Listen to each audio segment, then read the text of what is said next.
मित्रांनो, सोयाबीनला आपल्या आज 14 दिवस झाले.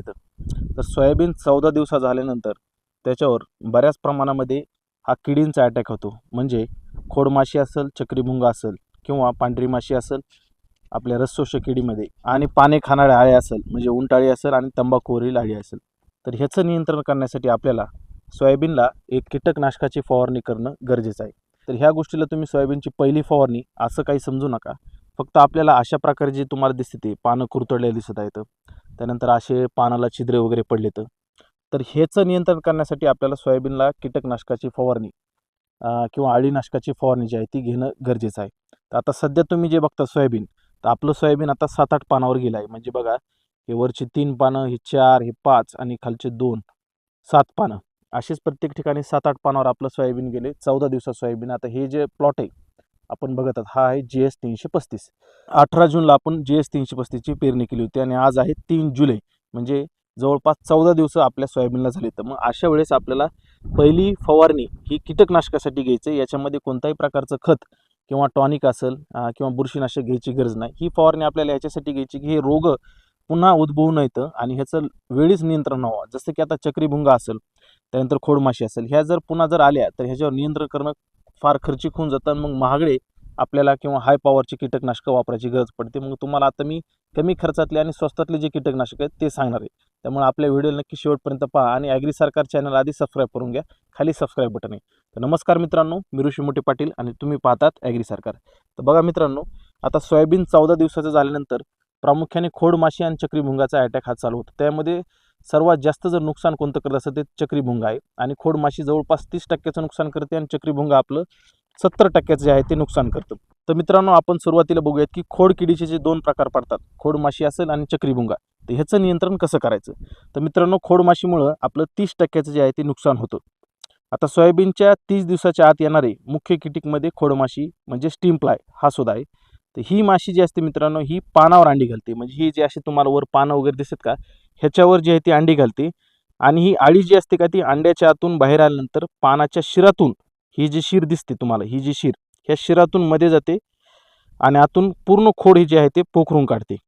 आणि त्यामुळे काय होतं, भविष्यामध्ये झाड वाळायला लागतं आणि आपल्या ह्या खोडमाशीमुळे 30%चं नुकसान होतं. तर याच्यावरती उपाय काय? तर ह्या खोडमाशीवरती उपाय एक चांगला आहे की बाजारामध्ये थायमेक्टोझॉन अधिक लॅम्बडा सायलोथ्रिन म्हणजे आलिका जे भेटतं तुम्हाला, इतरही कुठल्याही ब्रँडचं भेटेल, आपल्याला ब्रँडशी कधीही काही घेणं देणं नसतं. त्यातला घटक लक्षात ठेवा, थायमेक्टोझॉन प्लस लॅम्बडा सायलोथ्रिन. तर हे तुम्हाला फवारणीसाठी प्रति 1 लिटरला 1 ml म्हणजे 15 लिटरच्या पंपाला तुम्ही 15 ml प्रमाणे जर फवारणी घेतली ह्या सुरुवातीच्या अवस्थेमध्ये 20 दिवसाच्या आतमध्ये, तर आपल्याला त्याच्यामध्ये खोडमाशीवर चांगलं नियंत्रण होतं. त्यानंतर दुसरा महत्त्वाचा घटक आहे तो आहे चक्रीभुंगा, ज्याच्यामुळं सोयाबीनमध्ये जवळपास 70%चं नुकसान होतं. आणि हा चक्रीभुंगाचं जर नियंत्रण करायचं असेल आपल्याला, तर जुलैच्या पहिला आठवडा असेल किंवा ऑगस्टच्या पहिल्या आठवड्यापर्यंतच हा आढळून येतो. आणि याचं नियंत्रण जर करायचं असेल आपल्याला, तर फवारणी घेणं गरजेचं आहे. तर ह्या चक्रीभुंगा काय होतं, साधारण ज्यावेळेस आपलं सोयाबीन 20 ते 25 दिवसाचं व्हायला लागतं त्यावेळेस हा दिसू लागतो. त्यामुळे आपण काय करतो, सुरुवातीलाच आधी दिसून यायच्या आधीच फवारणी घ्यायला, त्यामुळे चक्रीभुंगा आपल्या प्लॉटवर येणार नाही. तर आता हा चक्रीभुंगा काय करतो, तो खोडावर किंवा फांदीवर असतो. ही जी तुम्हाला ही फांदी दिसायला येतं, ह्या साईडच्या फांद्या किंवा हे जे खोड दिसायले, ह्याच्यावर हा चक्रीभुंगा रिंग तयार करतो. आणि तो रिंग तयार केल्यानंतर त्याच्यामध्ये जे आहे तर ते अशी अंडी घालतो. आणि अंडी घातल्यामुळे काय होतं की वरचा जो भाग आहे सुरुवातीचा, तो जमिनीवर सुकून पडतो. हा जो वरचा भाग आहे हा असा जमिनीवर असा सुकून पडतो. आणि हा म्हणायचं की त्यावेळेस आपल्या प्लॉटमध्ये चक्रीभुंगा आलाय. तर याच्यावरती उपाय काय? तर याच्यावर चांगला उपाय हा प्रोपेक्स सुपरचा आहे. म्हणजे नागार्जुना कंपनीचं येतं की प्रोपेक्स सुपर. ते तुम्ही प्रति पंपाला कमीत कमी 1 ml, जास्तीत जास्त 2 ml ची फवारणी करू शकतात. बघा, गॅस पॉयझन जास्त का, सुरुवातीला सोयाबीन लहान अवस्थेमध्ये जास्त प्रमाणामध्ये वापरू नका. म्हणजे काही जण काय करतात की 15 लिटरच्या पंपाला 40 ml प्रोपेक्स सुपर घेतात. तर असं न करता तुम्ही 15 लिटरच्या पंपाला फक्त 15 ml किंवा जास्तीत जास्त तुम्ही 30 ml हे फवारणी करू शकतात. याच्यामुळे काय होईल आपल्याला की बऱ्या प्रमाणामध्ये अळीचं सुद्धा नियंत्रण होईल आणि चक्रीभुंगा असेल त्याचं सुद्धा नियंत्रण होणार आहे. आणि हे सर्वात कमी पैशातलं आणि प्रभावी असलेलं औषध आहे. तसं तर इतर सुद्धा आहेत की जसं की कोराजन असेल, त्याच्यानंतर ॲम्प्लिगो असेल, बायरचं सोलोमन असेल, एवढे महागडे घेण्यापेक्षा प्रोपेक्स सुपर स्वस्तामध्ये मस्त प्रभावीपणे काम करतं.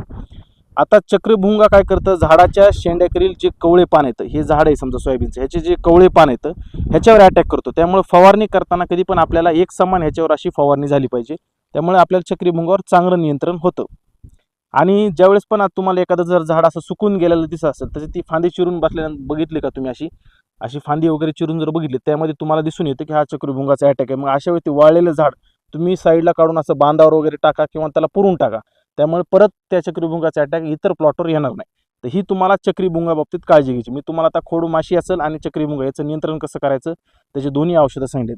त्यानंतर आता एक पांढरी माशी त्याचा अटॅकसुद्धा सोयाबीनवर बऱ्याच प्रमाणात होतं. तर ही पांढरी माशी बघायची असेल तर तुम्हाला पानाच्या पाठीमागं दिसून येते. तर ह्या पांढऱ्या माशीमुळे काय होतं की सोयाबीनमध्ये नंतर आपल्याला भविष्यामध्ये जो येलो मोजॅक विषाणू किंवा पिवळा मोजॅक विषाणू ज्याला म्हणतात त्याचा अटॅक येतो. त्यामुळे ह्या पांढऱ्या माशीचं नियंत्रण सुद्धा आलिकाने होतं. प्रोपेक्स सुपरने कमी प्रमाणात होतं, पण आलिकाच चांगला नियंत्रण करतात. त्या आलिकामध्ये थायमेक्टोझोन हा घटक आहे जो की जबरदस्त काम करतो पांढऱ्या माशीवर. ते प्रमाण सुद्धा तुम्ही तेच वापरायचं आहे. 15 लिटरच्या पंपाला 15 ml, 1 लिटरपेक्षा जास्त 1 ml वापरू नका. तर अशा प्रकारे तुम्ही पांढऱ्या माशी जे आहे ते नियंत्रण करू शकतात. त्याच्यानंतर आता दुसरा येतो की पाने खाणाऱ्या आळ्या किंवा जी उंटअळी असते, तंबाखूची अळी असती. तर मित्रांनो ह्या ज्या आळ्या असतात ह्या आळ्यामुळेच अशी हे छिद्र जे पडलेत का पानाला ह्या अळीचा अटॅक असायला म्हणता येईल त्याला.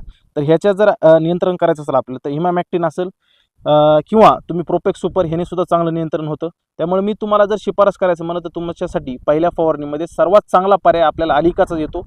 आलिकामध्ये दोन्ही प्रकारचं नियंत्रण होतं, अळीवर सुद्धा होतं आणि चांगल्या प्रकारे जी की पांढरी माशी असेल ह्याच्यावर सुद्धा नियंत्रण होतं. आणि जर तुम्हाला वाटत असेल की चक्रीभुंगा असेल आणि पाने खाणाऱ्या अळ्या असे जर पानं कुरतडलेले खूप दिसत असेल तर तुम्ही त्या जागी प्रोपेक्स सुपर हे वापरू शकतात किंवा इमामॅक्टिन 1 लिटरला 1 ग्रॅम प्रमाणे फवारणी करू शकतात. त्याच्यामध्ये तुम्ही थायमेक्टोझॉन अर्धा ग्रॅम प्रति लिटरला हे मिक्स करू शकतात. किंवा ह्या अळीसाठी ज्या अशा पाने खाणाऱ्या ज्या अळ्या दिसतात वगैरे तर ह्याच्यासाठी तुम्ही क्विनॉल फॉस सुद्धा वापरू शकतात प्रति लिटरला 2 ml प्रमाणे. तर मित्रांनो असं मी तुम्हाला सर्व नियोजन सांगितलं, या प्रकारे तुम्ही नियोजन करायचं आहे. तर बघा काही जण म्हणतील की तुम्ही इतक्या लवकर सोयाबीनची फवारणी करून खर्च खूप वाढवायला लागला तर परवडत नाही, असं नाही काही नाही. मित्रांनो बघा कुठलाही आजार किंवा रोग येण्याच्या आधीच जर तुम्ही त्याच्यावर नियंत्रण केलं तर आपल्याला भविष्यामध्ये जास्त फवारण्या करायची गरज पडणार नाही. म्हणजे महागड्या फवारण्या बाहेरचं सोलोमन असेल, ॲम्प्लिगो असेल, कोराजन असेल ह्या महागड्या फवारण्या घेण्यापेक्षा स्वस्तामध्ये तुम्ही प्रोपेक्स सुपरची फवारणी करू शकतात किंवा त्याच्यामध्ये आलिका आहे तुम्हाला तो सुद्धा चांगला पर्याय सांगितला आहे सगळ्यात जास्त. काही जण क्लोरोपायरिफॉसची सुद्धा फवारणी घेतात, पण माझं म्हणणं ऐका की क्लोरोपेक्षा चांगलं काम प्रोपेक्स सुपर करतं आणि आलिका सुद्धा चांगला पर्याय. म्हणून तुम्ही सोयाबीन 20 दिवसाच्या दरम्यान तुम्ही पहिली फवारणी तणनाशकाच्या जर आधी तुम्ही आलिकाची किंवा प्रोपेक्स सुपरची घेतली तर चांगलं नियंत्रण आपल्याला सोयाबीनवर आहे ते मिळतं आणि भविष्यामध्ये किडीचा अटॅक सुद्धा कमी आढळून येतो. तर असं नियोजन करा मित्रांनो आणि आपल्या सोयाबीनमध्ये भरघोस उत्पादन मिळवा. जर मित्रांनो आपण वेळेवर फवारणी केल्या, वेळेवर जर नियोजन केलं तर याचा बेनिफिट आपल्याला हा भविष्यामध्ये उत्पादनामध्ये दिसून येतो. तुम्ही बघत असाल की आता बारीक बारीक जे आहे असं तण यायला लागले. मग आपल्याला काय होतं की आपण बऱ्याच वेळेस 20 दिवसाची 22 दिवस किंवा 25 दिवस झाल्यानंतर पहिली फवारणी केल्या जातं आणि अशा वेळेस तणनाशक मारण्यासुद्धा शिफारस वेळ तीच आहे की 20 दिवसानंतर आपल्याला सोयाबीनमध्ये जे आहे ते तणनाशक मारता येतं. आता इथं बघत असाल हा सगळं लांडगा वगैरे जो आला आहे तर ह्याला नियंत्रण करण्यासाठी 20 दिवसानंतरच आपल्याला तणनाशक फवारणी जमते. मग तणनाशकाच्या आधीच तुम्ही 14 किंवा म्हणजे 15 ते 20 दिवसाच्या दरम्यान तुम्ही सोयाबीनवर कीटकनाशकाची जर फवारणी घेतली तर आपल्याला बेनिफिट हा होईल की किडीवर नियंत्रण होईल आणि नंतर तुमचं सोयाबीन ज्या 20 ते 25 दिवसादरम्यान तुम्ही तणनाशकाची फवारणी करू शकतात. जे पुढच्या व्हिडिओमध्ये मी तुम्हाला त्यामध्ये बुरशीनाशक असेल कोणतं वापरायचं किंवा कीटकनाशक कधी वापरायचे याची सुद्धा एक वेगळी फवारणी मी तुम्हाला सांगून देईल. तसं शेतकरी बंधूंनो ज्यांना सोयाबीन पिकाबद्दल मार्गदर्शन पाहिजे, अधिक उत्पादन काढायचे अशांनी खालील दिलेल्या नंबरवर मला संपर्क करायचा आहे. आपली व्हिडिओ जर आवडली असेल तर लाईक शेअर करा आणि ॲग्री सरकार चॅनलला अशा शेतीविषयक माहितीसाठी सबस्क्राईब करून ठेवा. भेटूया पुढच्या व्हिडिओमध्ये. धन्यवाद.